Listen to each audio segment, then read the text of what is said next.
কেন?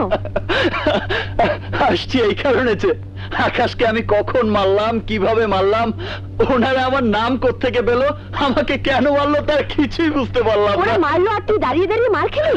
মার দিলি না কেন ওদের? আমি নিজের চোখে দেখেছি বৃষ্টি আব্বাসকে দেখিয়ে দিচ্ছে আমাকে। ভাবলাম বৃষ্টি হয়তো চাইছে আমি মার খাই, তাই বাধা দেইনি।